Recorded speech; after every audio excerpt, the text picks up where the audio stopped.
মাসলা। এই হাদিসগুলি সম্পর্কে ভাষ্যকার বলছেন যে এই হাদিস থেকে বেশ কিছু মাসলা মাসাইল জানা যায়। নবী করিম সাল্লাল্লাহু আলাইহি ওয়াসাল্লাম তো প্রথম ইচ্ছা করেছেন নিষেধ করে দেব, কি জন্য? যে তখনকার যুগে ডাক্তাররা বলতো যে এতে বাচ্চার ক্ষতি হয়। এতে কি হয়? বাচ্চার ক্ষতি হয়। বেনা আন আলা খবরে আতিবাই জামানি, নবী সাল্লাল্লাহু আলাইহি ওয়াসাল্লামের যুগে ডাক্তারদের তথ্য জেনে তিনি ইচ্ছা করেছিলেন যে বাচ্চার যাতে ক্ষতি না হয়, সেই জন্য দুধ পান করানো অবস্থায় অথবা পেটে গর্ভধারণ অবস্থায় স্ত্রীর সাথে সহবাস নিষেধ করে দিব। আর এটাকে আরবরা অপছন্দ করত। জি, কিন্তু নবী সাল্লাল্লাহু আলাইহি ওয়াসাল্লাম, আরবরা মানে জাহিলিয়াতের যুগ থেকে অপছন্দ করত যে পেটে বাচ্চা আছে আর দুধ পান করা সেই অবস্থায় যদি সহবাস করা হয়, তো যেই বাচ্চাটা দুধ পান করে বড় হবে অথবা যেই বাচ্চাটা এখন আসবে ভূমিষ্ঠ হবে, সেই বাচ্চা বীর পুরুষ হইতে পারবে না। ঘোড়ার ওপর স্থির থেকে অশরোহী ওই রকম হইতে পারবে না, তখন অশরোহী বড় বাহাদুর বীর বাহাদুর হইতে পারবে না। এই মর্মে একটি হাদিস এসছে, আবু দাউদ একটি হাদিস হয়েছে, আসমা বিনতে ইয়াজিদ রাদিয়াল্লাহু তাআলা আনহা তিনি বলেন, সামিআতু রাসূলুল্লাহ ইয়াকুল, রাসূলুল্লাহ সাল্লাল্লাহু আলাইহি ওয়াসাল্লাম বলেন, লা তাকতুলু আওলাদাকুম সিররান, তোমরা তোমাদের সন্তানদেরকে গোপনে হত্যা করে দিও না। গোপনে হত্যা করা আবার কি? আজকাল তো গোপনে খুব হত্যা করছে। গোপনে কি? স্পষ্ট ডাক্তারের কাছে যাচ্ছে আর অ্যাবর্শন করছে বাচ্চাকে, এমনকি রূহ হওয়ার পরে 120 দিন পরেও ধ্বংস করে দিচ্ছে, একেবারে জীবন্ত মানুষকে খুন করার মতো অপরাধ করছে আজকাল। আর ব্যাপক হারে এটা হচ্ছে। প্রাইভেট ক্লিনিকগুলির যদি খবর নিয়ে দেখেন, সেগুলির তথ্য আজকাল আসছে যে তাদের মূল উপার্জনই হচ্ছে এই ধরনের অবৈধ হারাম উপার্জন। জি, অ্যাবর্শন করানো। বাচ্চা ধরে গেছে, বাচ্চা নিতে চায় না স্বামী স্ত্রী, অথবা মহিলা নিতে চায় না, এখন যাও, কি করবে? যাও হসপিটালে, ভালো একটা ইনকাম, 10,000 20,000 টাকা এক একটা কাস্টমার। নবী সাল্লাল্লাহু আলাইহি ওয়াসাল্লাম বললেন যে তোমরা তোমাদের সন্তানদেরকে গোপনে হত্যা করিও না। ফাইনাল গিলা ইউদরিকুল ফারিসা ফায়ুদাসিরু আন ফারাসিহি, কারণ গিলা আর কাজটি, গিলার কাজ কি? গিলা মানে বাচ্চা দুধ পান করছে অথবা বাচ্চা পেটে আছে অবস্থায় স্ত্রীর সাথে সহবাস করা, এই কাজটি ইউদরিকুল ফারিসা, অশরোহীকে ধরে নেই, অশরোহীকে আক্রান্ত করে।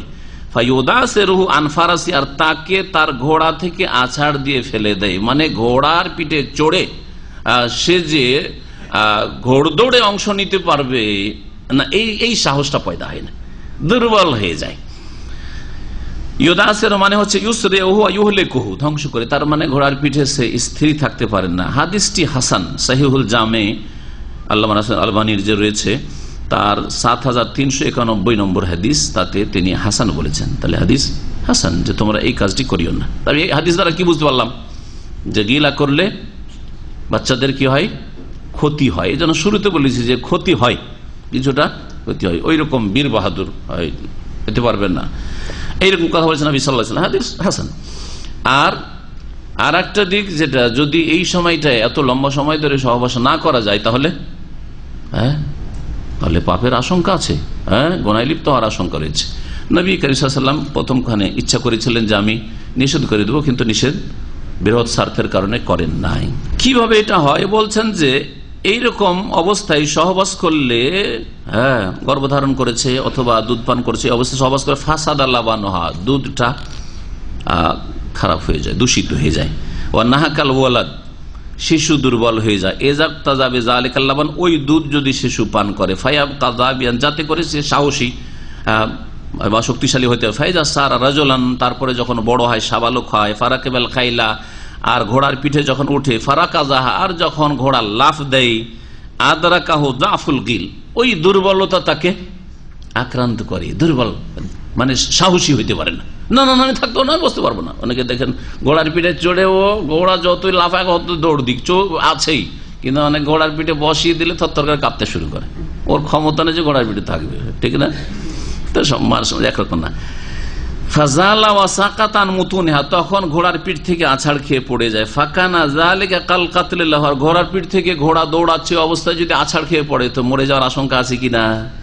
সেই জন্য নবী বলছেন তোমাদের সন্তানদেরকে গোপনে হত্যা করে দিন। হত্যা তো সরাসরি করলে না, কিন্তু ছেলেটা অত সাহসী হলো না, যার ফলে ঘোড়ার পিঠে বসিয়ে দিলে ঘোড়া দৌড় দিয়েছে, হয়তো ভাবছে আমি ঘোড়ার পিঠে থাকতে পারবো, আছাড় খেয়ে পড়ে থামতে পারলো না। ইল্লা আন্নাহু সিররুন, তবে এইটা হচ্ছে ফাকানা যালিকাল কাতলিল্লাহ, যেন এটা খুন করার মতো হয়ে গেল।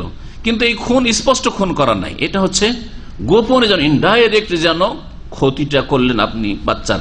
লায়রা যেটা দেখা যায় না, ওয়ালাইউশারু বিহি যেটা অনুভূত নয়। আল্লামা খাত্তাবী রাহমাতুল্লাহ আলাইহি মাআলিমুস সুনান ভাষ্য রয়েছে আবু দাউদের, একটি খুব পুরাতন যুগে আবু দাউদের প্রথম সারা হয়তো সেটি লেখা হয়েছে, তাতে তিনি এই বিষয়টি উল্লেখ করেছেন। এইরকম ইবনুল কাইয়িম রাহমাতুল্লাহ তার প্রসিদ্ধ কিতাব মিফতাহ দারিস সাআদা তাতে উল্লেখ করেছেন এই বিষয়টি। আর তারপরে যে কথাটি আমি এর সার কথা বলেছি যে নবী করিম সাল্লাল্লাহু আলাইহি ওয়াসাল্লাম বৃহৎ স্বার্থের জন্য কি করেছেন, জায়েজ করেছেন, নিষেধ করেননি। তার মানে স্ত্রী তাহলে পেটে বাচ্চা থাকা অবস্থায় অথবা স্তন্যদানের অবস্থায় সহবাস করা শরীয়তে জায়েজ রয়েছে। কেউ যদি বাঁচতে পারে যে একাধিক স্ত্রী আছে, আমি হয়তো সহবাস করলাম না, ঠিক আছে, কিন্তু জায়েজ রয়েছে। আর তারপরে যেই জাতিগুলো উন্নত জাতি, রোম আর পারস্য, তাদের কথা ফায়দা আল উম্মাতান ইল্লাতানহুমা মিন আকসারিল উমামি ওয়া আশাদ্দাহা বাসান, এরা সবচেয়ে বেশি শক্তিশালী ছিল ওই যুগে, নবী সাল্লাল্লাহু আলাইহি যুগে। ইয়াফআলুনা যালিকা, এটা করছে। তাদের মধ্যে তো বীর পুরুষরা রয়েছে, তাদের মধ্যে তো যোদ্ধারা রয়েছে, সবাই তো কাপুরুষ হয়ে যায় না। ফামসাক আনিন নাহি, সুতরাং নবী সাল্লাল্লাহু আলাইহি ওয়াসাল্লাম আর নিষেধ করলেন না। এইভাবে দুই রকমের হাদিসের মাঝে সমন্বয়